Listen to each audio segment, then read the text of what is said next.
കാര്യനിർവഹണം, മാർഗനിർദ്ദേശം, directing. Management പ്രക്രിയയിലെ നാലാമത്തെ പ്രവർത്തനമാണ് കാര്യനിർവഹണം, ഡയറക്റ്റിംഗ്. ജീവനക്കാരെ ഉപദേശിക്കുകയും നിർദ്ദേശങ്ങൾ നൽകുകയും പ്രചോദിപ്പിക്കുകയും മേൽനോട്ടം വഹിക്കുകയും ചെയ്തുകൊണ്ട് സ്ഥാപനത്തിന്റെ ലക്ഷ്യങ്ങൾ നേടുന്നതിലേക്ക് അവരെ നയിക്കുന്ന പ്രക്രിയയാണിത്.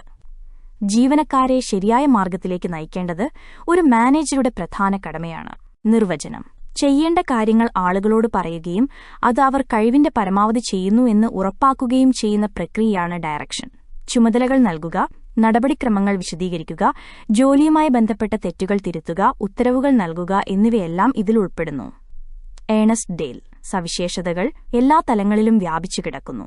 മനുഷ്യവിഭവത്തെ ക്രിയാത്മകമാക്കുന്നു. തുടർച്ചയായി നടക്കുന്നതാണ്. മാർഗനിർദ്ദേശം മുകളിൽ നിന്ന് താഴോട്ടാണ് നൽകുന്നത്. പ്രാധാന്യം, ഇമ്പോർട്ടൻസ്. സ്ഥാപനത്തിന്റെ ലക്ഷ്യങ്ങൾ നേടിയെടുക്കുന്നതിന് മാർഗനിർദ്ദേശം കൂടിയേ തീരൂ. സ്ഥാപനത്തിലെ ജോലിയെക്കുറിച്ച് വ്യക്തമായ നിർദ്ദേശങ്ങൾ നൽകുന്നു.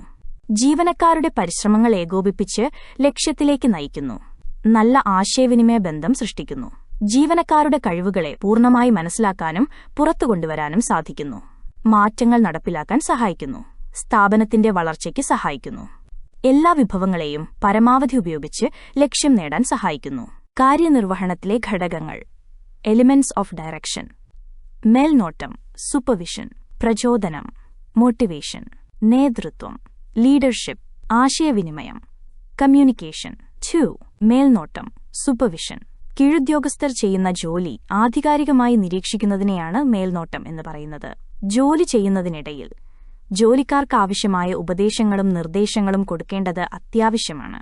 ജോലിയിൽ പ്രാവീണ്യമുള്ളവരെയാണ് മേൽനോട്ടക്കാരായി നിയമിക്കുന്നത്. ജീവനക്കാരെ പ്രചോദിപ്പിക്കുന്നതിന് മേൽനോട്ടം ആവശ്യമാണ്. പ്രാധാന്യം: നിർദ്ദേശങ്ങൾ നൽകുന്നതിന് സഹായിക്കുന്നു. നിയന്ത്രണം സാധ്യമാകുന്നു. വിഭവങ്ങൾ കാര്യക്ഷമമായി വിനിയോഗിക്കുന്നു. അച്ചടക്കം ഉറപ്പുവരുത്തുന്നു. ജീവനക്കാരുമായി നല്ല ബന്ധം നിലനിർത്തുന്നു. നല്ല ആശയവിനിമയം ഉറപ്പുവരുത്തുന്നു. പ്രചോദനത്തിലൂടെ വിജയം സാധ്യമാക്കുന്നു. കൂട്ടായ്മ ഉറപ്പുവരുത്തുന്നു. 3. പ്രചോദനം, മോട്ടിവേഷൻ. കാര്യനിർവഹണ പ്രവർത്തനവുമായി വളരെയധികം ബന്ധമുള്ള ഒരു ഘടകമാണ് പ്രചോദനം. ഒരു വ്യക്തിയെ ലക്ഷ്യം കൈവരിക്കുന്നതിനായി പ്രവർത്തനം ചെയ്യാൻ ഉത്തേജിപ്പിക്കുന്ന പ്രക്രിയയാണിത്. ഇത് മാനേജ്മെന്റിൽ അത്യാവശ്യം വേണ്ട ഘടകമാണ്. മനുഷ്യന്റെ ആവശ്യങ്ങളാണ് പ്രചോദനത്തിന് കാരണമാകുന്നത്. പ്രചോദനം വ്യക്തിവികസനത്തിന് സഹായിക്കുകയും ഇതൊരു മനഃശാസ്ത്രപരമായ വിഷയമായി കണക്കാക്കുകയും ചെയ്യുന്നു. നിർവചനം: ആഗ്രഹിക്കുന്ന ലക്ഷ്യങ്ങൾ കൈവരിക്കുന്നതിനുള്ള പ്രവർത്തനത്തിലേക്ക് ആളുകളെ ഉത്തേജിപ്പിക്കുന്ന ഒരു പ്രക്രിയയാണ് പ്രചോദനം. William scout. സവിശേഷതകൾ. പ്രചോദനം മനഃശാസ്ത്രപരമായ ഒരു പ്രവർത്തനമാണ്. ഒരു പ്രേരക ശക്തിയാണ് പ്രചോദനം. പ്രചോദനം ആവശ്യങ്ങളുമായി ബന്ധപ്പെട്ടതാണ്. പ്രചോദനത്തിൽ പ്രോത്സാഹനങ്ങൾ ഉൾപ്പെടുന്നു. പ്രചോദനം മാറ്റങ്ങൾ ഉൾക്കൊള്ളുന്നതാണ്. പ്രാധാന്യം, ഇമ്പോർട്ടൻസ്. ജീവനക്കാരെ ജോലി ചെയ്യാൻ വേണ്ടി പ്രേരിപ്പിക്കുന്ന പ്രവർത്തനമാണ് പ്രചോദനം. സ്ഥാപനത്തിന്റെ ലക്ഷ്യം നേടുന്നതിന് പ്രചോദനം അത്യാവശ്യമാണ്. മനുഷ്യവിഭവത്തെ ഫലപ്രദമായി വിനിയോഗിക്കാൻ സാധിക്കുന്നു. മെച്ചപ്പെട്ട ഉൽപ്പാദനം സാധ്യമാകുന്നു. വ്യക്തിത്വ വികസനത്തിന് സഹായിക്കുന്നു. നല്ല മനുഷ്യബന്ധങ്ങൾ സൃഷ്ടിക്കുന്നു. പ്രചോദിപ്പിക്കപ്പെട്ട ജീവനക്കാർ മാറ്റങ്ങളെ സ്വാഗതം ചെയ്യുന്നു. ജീവനക്കാരുടെ ഹാജരില്ലായ്മയും കൊഴിഞ്ഞുപോക്കും കുറയുന്നു. നല്ല പ്രവർത്തന അന്തരീക്ഷം പ്രദാനം ചെയ്യുന്നു. വിവിധ തരം പ്രചോദനങ്ങൾ. Types of motivation. പോസിറ്റീവ് പ്രചോദനം പ്രതിഫലത്തെ അടിസ്ഥാനമാക്കിയുള്ളതാണ്. ലക്ഷ്യങ്ങൾ കൈവരിക്കുന്നതിന് തൊഴിലാളികൾക്ക് പ്രോത്സാഹനങ്ങൾ വാഗ്ദാനം ചെയ്യുന്നു. പ്രശംസ, തീരുമാനപ്രക്രിയയിൽ പങ്കാളിത്തം. നെഗറ്റീവ് പ്രചോദനം ഭയത്തെ അടിസ്ഥാനമാക്കിയിട്ടുള്ളതാണ്. ജോലി പൂർത്തിയാക്കുന്നതിൽ പരാജയപ്പെട്ടാൽ തരം താഴ്ത്തൽ, പിരിച്ചുവിടൽ, ശമ്പളം വെട്ടിക്കുറയ്ക്കൽ എന്നിവ ഇതിൽ ഉൾപ്പെടുന്നു. ബാഹ്യപ്രചോദനം എക്സ്ട്രിൻസിക് മോട്ടിവേഷൻ. ജോലി പൂർത്തീകരിച്ചതിനു ശേഷം മാത്രം ലഭ്യമാകുന്ന പ്രചോദനം. വേതനത്തിലെ വർധനവ്, വിരമിക്കൽ ആനുകൂല്യം. ആന്തരിക പ്രചോദനം ഇൻട്രിൻസിക് മോട്ടിവേഷൻ. ജോലിയുടെ പ്രകടന സമയത്ത് തന്നെ നൽകുന്ന പ്രചോദനം. ജോലിയിലും പ്രകടനത്തിലും ഇതിലൂടെ സംതൃപ്തി നൽകുന്നു. പ്രശംസ, അംഗീകാരം, തീരുമാനമെടുക്കുന്നതിലെ പങ്കാളിത്തം.